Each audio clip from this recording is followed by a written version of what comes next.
Apesar de não ter cura, o lúpus tem tratamento continuado, que possibilita ao paciente levar uma vida com mais qualidade.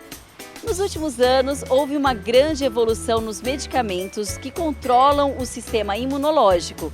Dicas de como conviver com o lúpus é tema do De Bem com Você de hoje. Acompanhada do esposo André, Tayla chega para mais uma sessão para receber os medicamentos. Uma vez por mês, ela vem até essa clínica para fazer o tratamento. A jovem, diagnosticada com lúpus aos 15 anos, contou quais foram os primeiros sintomas. Começou com uma urticária e angioedema. Tanto que eu fui no pronto-socorro e fui diagnosticada com uma alergia. E assim tratei 7 meses com uma alergia, tomando antialérgicos, fazendo tratamento, exames, dieta.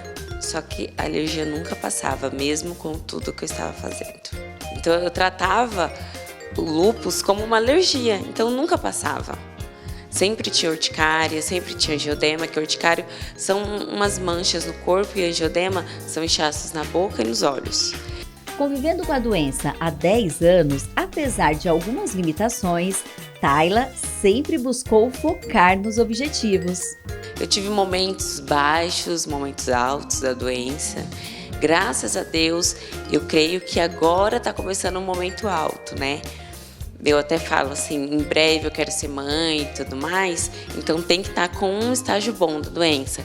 Mas passei por momentos bem difíceis, que dá uma abalada, assim, mas como eu falei, né? Se você aceitar a doença, aceitar a sua condição física e as pessoas aceitarem e te ajudar, fica mais fácil. O lúpus é uma doença muito variável que pode acometer, além da pele, alguns órgãos. Com os tratamentos atuais, a expectativa de vida dos pacientes é igual à da população em geral. Você tem que pegar alguns pilares, algumas escadinhas. Tratamento, paciência, aceitação, família, até os seus amigos mesmo têm que entender. Porque diversas vezes eu marco as coisas e desmarco em cima da hora, porque aquele dia eu não tô bem. E parar de se culpar, sabe? Mas eu não fiz isso, mas eu não posso isso. Deixa acontecer, sabe? Porque as pessoas vão ver a sua luta. Assim, eu fico impressionada quando as pessoas chegam em mim e falam assim, Tayla, você é tão forte, eu não passaria dessa forma. Mas a gente só conhece a força que tem quando a gente tem que enfrentar uma... Além do tratamento médico, o apoio e cuidado da família é como um porto seguro para renovar as forças e suportar os momentos. Eu morria de medo de casar, por quê? Porque quando você casa, você tem uma responsabilidade. Você tem uma casa para governar, né? Você tem que administrar ali tudo. E hoje, os tempos são modernos, sabe? Hoje você pode sentar com seu companheiro ou sua companheira e falar quais são as suas dificuldades, quais são as suas limitações, falar para sua família, conscientizar. Com o tratamento em dia, Tayla, que está cheia de planos para o futuro, deixa uma mensagem para quem enfrenta a doença. E assim, eu tenho um plano de vida, eu pretendo ter filhos, pretendo trabalhar, pretendo fazer várias coisas. Eu não trabalhei durante a faculdade porque eu não conseguia, então eu fiz uma coisa de cada vez. Me formei, agora eu casei, agora eu vou estudar para ordem e depois eu vou ter filho. Porque eu sei que eu não consigo fazer tudo ao mesmo tempo e tá tudo bem. E todo mundo tem o seu tempo, não adianta. Na vida, não só uma doença atrapalha as pessoas, diversas coisas. Então a gente tem que aceitar que a nossa situação atualmente é essa.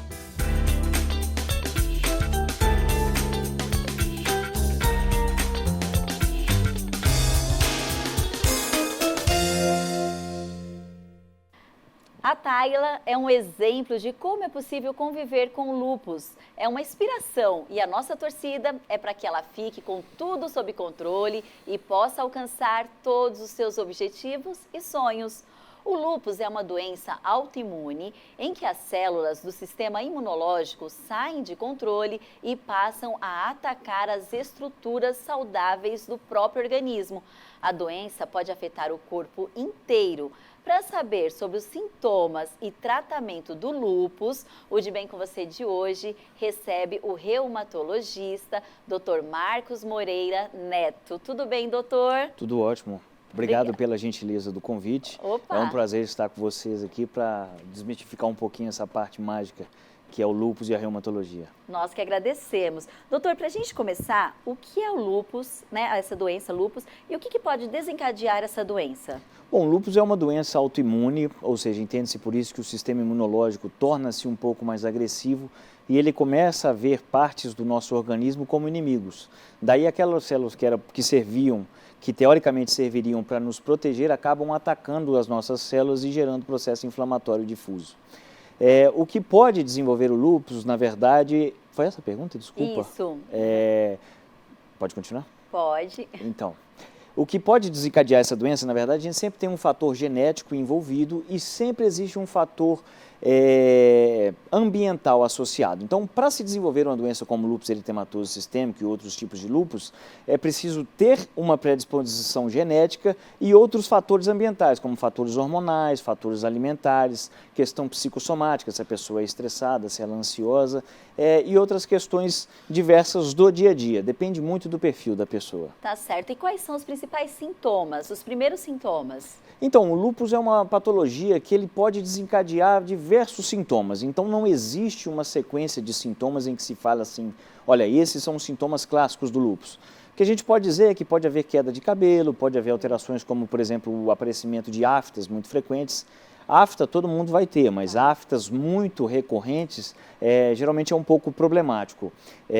Queda de cabelo, alterações de pele, uma coisa que a gente chama geralmente de rash malar ou lesão em asa de borboleta, que é uma lesão avermelhada que dá na região da bochecha, né, aqui dessa região das têmporas, e que ela piora quando há exposição solar. Outra situação é cansaço, fadiga, dentre outras situações, como, por exemplo, boca seca, olho seco, por aí vai. Não existe um protocolo, assim, uma cartilha de sintomas. Né? Exato. Tá certo. E existem dois tipos de lúpus? Ou outros tipos são tipos diferentes? Existem alguns tipos de lúpus. Nós temos o lúpus mais conhecido, que é o lúpus eritematoso sistêmico.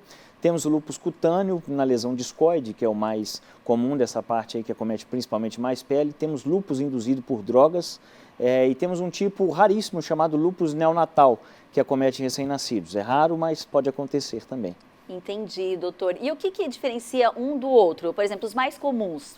Então, o mais comum mesmo é o lúpus eritematoso sistêmico, é aquele que gera mais medo, que é aquele que pode acometer diversos sintomas, diversos órgãos e sistemas do nosso organismo.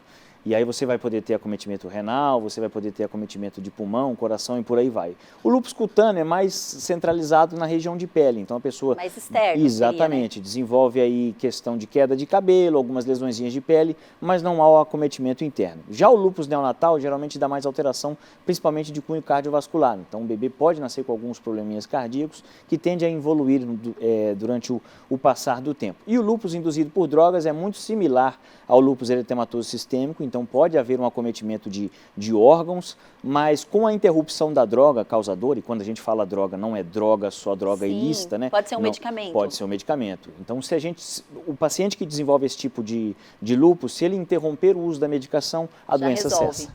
Ótimo. Exato. Bom, a gente volta já já com mais informações sobre o lúpus. Fica com a gente.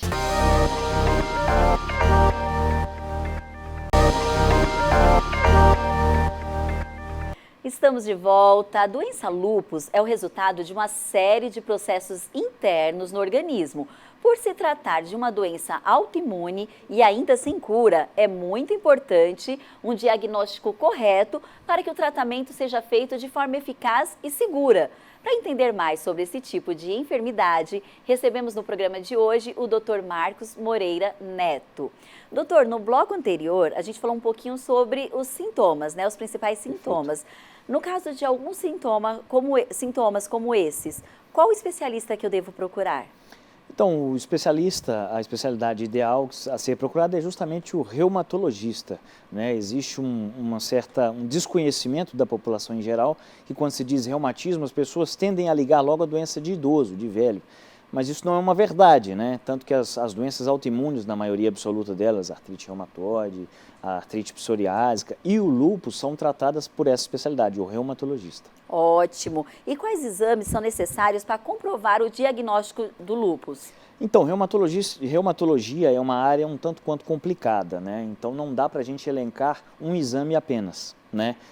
Para diagnóstico em reumatologia, a gente sempre precisa preencher alguns critérios de diagnóstico que vão levar em consideração os sintomas e uma série de exames.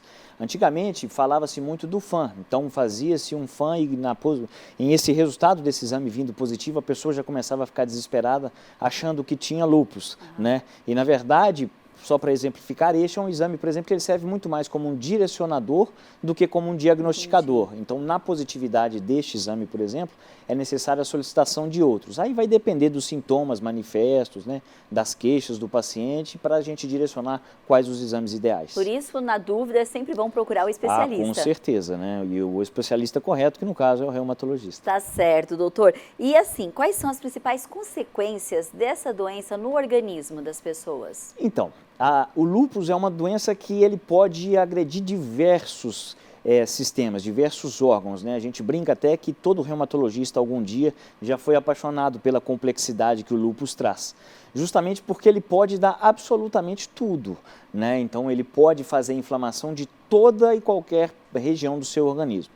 As consequências mais comuns e dramáticas que a gente pode citar é principalmente o acometimento renal, que é onde a pessoa pode fazer uma coisa chamada nefrite lúpica e fazer uma redução da capacidade de filtração renal. O rim começa a falhar, né? A pessoa pode desenvolver alteração do sistema nervoso central, podendo apresentar situações como desenvolvimento de psicose, como síndrome persecutória, que a pessoa fica pensando que tem alguém perseguindo, né?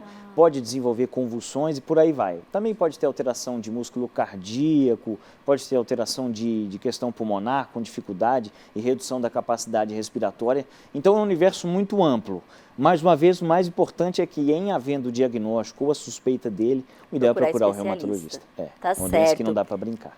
E é uma doença que pode acometer tanto os homens quanto as mulheres, mas é mais comum com as mulheres? É mais comum do sexo feminino, numa proporção citada de 10 mulheres para cada homem, às vezes em 9 para cada homem, a depender da região do planeta, porque existe uma diferença de região para região, né?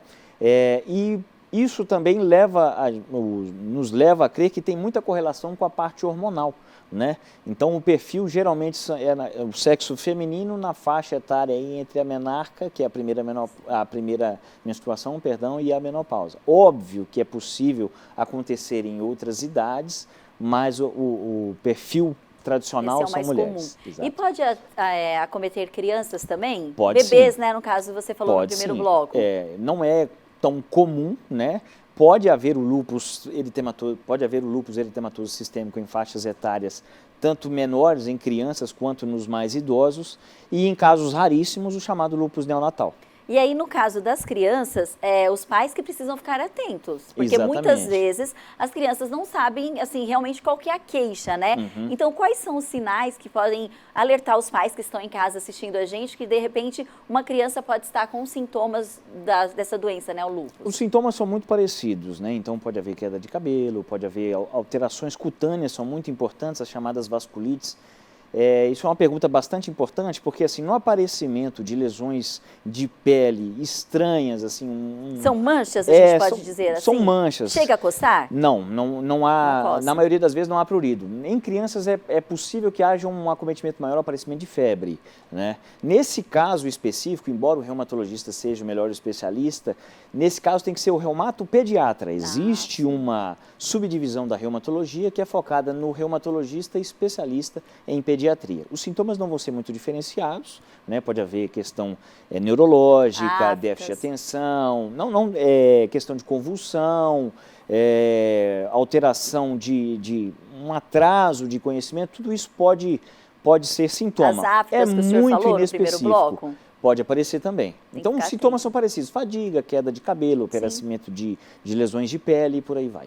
Claro, e a gente sempre fala aqui, né? Prevenir é melhor do que remediar. Então, procurar o especialista, não porque surgiu alguma dúvida, né? Vai para fazer um preventivo, é muito melhor, né? Exato. Doutor, e assim, nós sabemos que o lúpus não tem cura, mas algum tipo de tratamento pode ajudar a amenizar, de repente, uma rede de proteção, além da especialidade específica para tratar só dessa doença, procurar de repente um psicólogo, sei lá, fazer um tipo de atividade física, o que pode trazer mais qualidade de vida para o paciente, além do tratamento? Perfeito. Por ser uma doença complexa, o tratamento é igualmente complexo, né? Então não depende apenas do uso de medicações que vão modular o sistema imune, como é o caso das medicações utilizadas para o lúpus, né?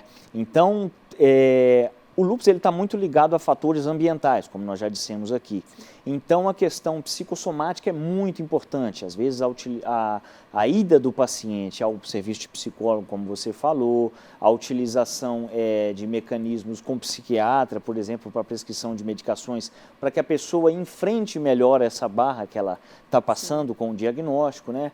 Fala-se muito, tudo aquilo que vem para auxiliar a pessoa a ter fé que o tratamento dela vai ser efetivo, ajuda, né? Óbvio que isso tem que ser considerado uma terapia que a gente chama de adjuvante. Ela tem que ser uma coisa a mais, um componente a mais para ajudar o tratamento. Sim. Não pode ser o papel central, até porque por ser uma doença autoimune, invariavelmente a parte imunológica não poderá ser esquecida. Sim, e tem que ser modulada. Tem que ficar de olho, Exato. né?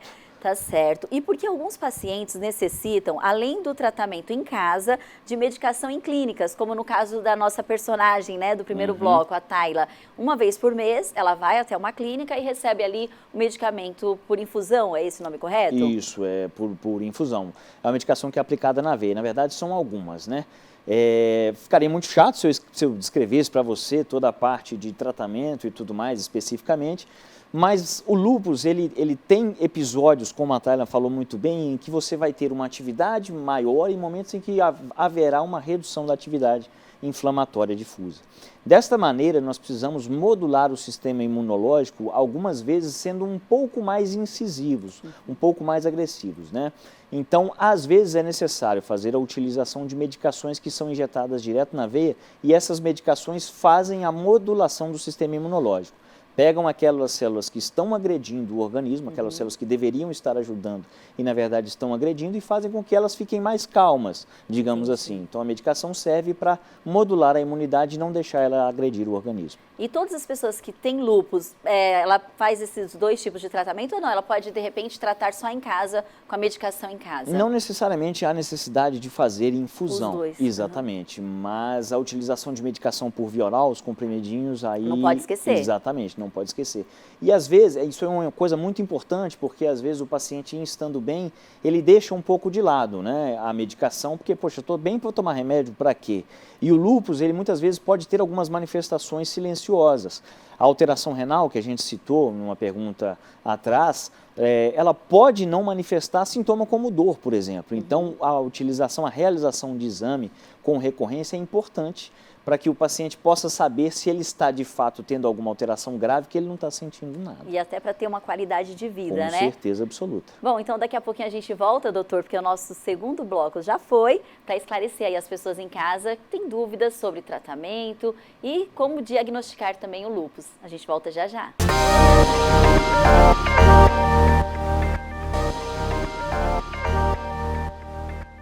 Estamos de volta. Os sintomas do lúpus são diversos e podem variar de pessoa para pessoa e também com a fase de atividade ou remissão da doença.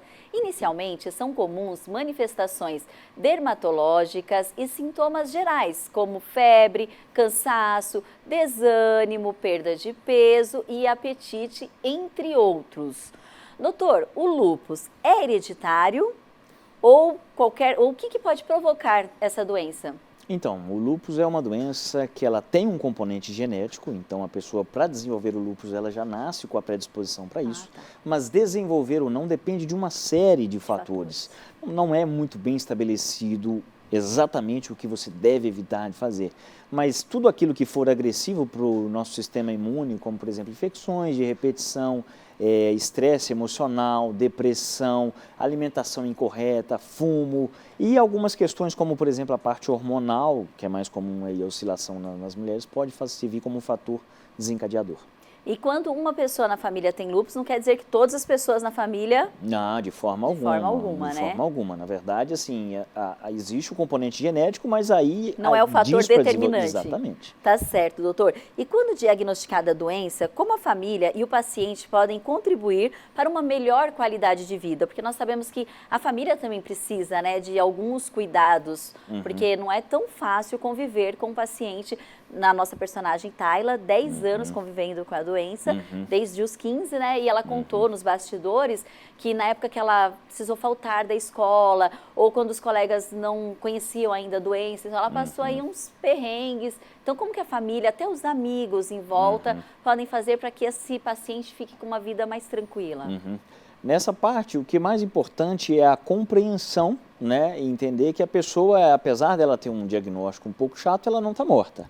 É uma pessoa normal e em tratando corretamente, ela vai poder fazer muitas coisas como qualquer pessoa vai poder fazer. Nós vimos no início lá que a expectativa de vida, quando bem tratado, vai ser igual. Então, para a família e para os amigos, cabe entender que a pessoa tem uma patologia, que ela vai ter alguma dificuldade a mais do que as outras pessoas, mas que é possível ter uma vida de qualidade. Então, auxiliar ali, no caso dela, quando era criança, né, os pais abrirem portas para que a criança seja inserida na sociedade como uma pessoa absolutamente normal, que é o que de fato ela é, apesar do lúpus. Ela fez a universidade, enfim, acabou de se formar, casou também, inclusive cuida da casa dela.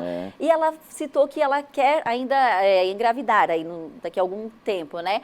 Quais os cuidados quando chega nessa fase? A mulher que tem lúpus e ela pretende engravidar. Então, como existe uma correlação com a parte hormonal, existe uma possibilidade que precisa ser avaliada corretamente, porque existe a possibilidade de haver um agravamento da doença no período de gestação.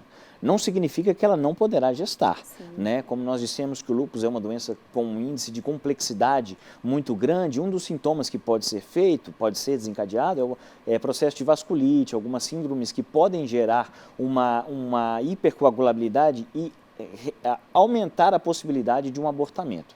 Então, a paciente com lúpus, ela tem uma chance um pouco maior de desenvolver o aborto, certo? O aborto espontâneo, né? Mas é possível, né? Agora, para essas pacientes, o ideal é que seja feita a dosagem de alguns anticorpos específicos e o acompanhamento do pré-natal vai ser um pouco mais chato, porque ela vai ter que ir mais vezes e fazer exame com maior regularidade. Mais cautelosa, né? Mais cautelosa, às vezes fazendo uso de medicações, por exemplo, para evitar trombose e outras coisas mais. Mas é possível, é isso que importa. Doutor, o lúpus é contagioso? De forma nenhuma. Inclusive as pessoas que tiverem... Existe esse medo aí, né? Existe o medo, mas de forma nenhuma. A pessoa que tiver, ainda que a pessoa tenha algum tipo de manifestação de pele, de forma nenhuma vai transmitir isso aí não é contagioso não. Então a família e os amigos podem ficar tranquilos. Pode ficar absolutamente tranquilo. Tá certo, doutor. E aí o lúpus também requer uma intensa interação, na verdade, entre equipes médicas, né?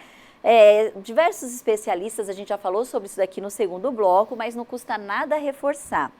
Além do reumatologista, que é o médico específico, quais outros tipos de médico a família, o paciente deve procurar? Então, aí depende das manifestações relacionadas ao lúpus, né? Se o paciente desenvolver, por exemplo, uma síndrome depressiva relacionada ou pelo acometimento do sistema nervoso central, ou simplesmente porque é difícil receber esse tipo de notícia, o acompanhamento com psiquiatra, psicólogo. Se houver acometimento renal, aí entra a equipe de nefrologia, que são os médicos dos rins. Se tiver sistema nervoso central, também além do psiquiatra, obviamente a equipe de neurologia, cardiologia, se acometer coração. Então, depende de cada paciente. Exatamente. Tá o certo. Importante, educador físico, por exemplo, que é muito importante que o paciente, mais uma vez, teve o diagnóstico, pelo amor de Deus, não morreu, né? Apenas foi diagnosticado com uma patologia. São alguns cuidados a mais, mas vida que segue. Exatamente, vida que segue. É possível viver com qualidade e por muito tempo. Ótimo, muito bom. E existem algumas coisas também que o paciente com lúpus deve evitar? Por exemplo, eu já li que tem que evitar sol em determinado horário. O que ele deve evitar? Então, o sol é o clássico, né? Porque o É. sol ele pode fazer a exacerbação, o aumento da atividade, principalmente cutânea, na pele. Então, quando o paciente com lúpus se expõe ao sol, a tendência é que ele fique mais vermelhinho, desenvolva um tipo de vasculite. Mas todos os hábitos que podem gerar processo inflamatório, fumar, comer muita porcaria, rica em glúten, açúcar demais, ter uma saúde mental não tão bem controlada, pode fazer a ativação do lúpus. Então, é por isso que é bom ter a cabeça legal, comer direitinho e não desenvolver vícios como, por exemplo, cigarro. Tá certo. E agora chegou a hora do quadro Mitos e Verdades. Por favor, Matheus, coloca pra gente esclarecer aqui mais algumas dúvidas. Bom, já falamos, mas não custa nada repetir. O lúpus é contagioso? De forma nenhuma. Mito. Já falamos e é bom repetir que é mito. Muitas vezes, né, doutor? Exatamente. Quantas forem necessárias. Ótimo, vamos para a próxima. Não existe cura para o lúpus. Não existe cura. É verdade, é verdade. Mas dá para levar uma vida Mas dá para levar com uma vida qualidade. tranquila. Não existe cura, mas existe uma coisa chamada remissão, que é quando a doença fica em baixa atividade e aí a pessoa consegue levar uma vida absolutamente normal. E tratamento, só procurar o tratamento. Exatamente. Tá certo, vamos para a próxima. Se uma pessoa da família desenvolver lúpus, os outros familiares também terão? De forma nenhuma, isso é mito. Já falamos aqui que não é hereditário. Exato. Vamos para a próxima. Outras doenças podem ter os mesmos sintomas do lúpus? Podem sim, exato. Isso é uma verdade. Como nós dissemos, o lúpus ele é uma doença muito complexa, né? E por este motivo ele pode simular, ele pode ter sintomas de várias outras doenças. Inclusive aconteceu com a nossa personagem, né? Exatamente. No primeiro bloco. Você vê que ela tinha uma questão de urticária envolvida, né? Angioedema, e no confundiram fim das contas, com uma alergia. Ela ficou Exato. 6, 8 meses tratando uma alergia. Exato. E na verdade descobriu depois. Se eu puder fazer só um adendo, o reumatologista, 95% da reumatologia é composta de clínica médica, né? Então é muito importante ir ao reumatologista quando se tem dúvida, porque o reumatologista vai fazer perguntas sobre todos os sistemas, intestino, pele, cabelo, parte ginecológica e por aí vai, porque tudo isso, apesar de parecer não ter correlação, pode ser De diagnosticado repente como seria lúpus. aí no nosso check-up anual uma consulta? Olha, ao eu vou te reumatologista. falar que seria interessante. Seria bom, né? Seria bom. Ótimo, então tá bom. E aí, já pensou nisso em casa? Bom, se você não pensou, a partir de agora, pega as dicas aí do Vale a doutor. Doutor, muito obrigada. Obrigada a você Sua pela participação foi gentileza. ótima, Obrigado esclareceu pela muitas gentileza. dúvidas. O De Bem com Você de hoje fica por aqui. Acompanhe a gente pelas nossas redes sociais. Até a próxima!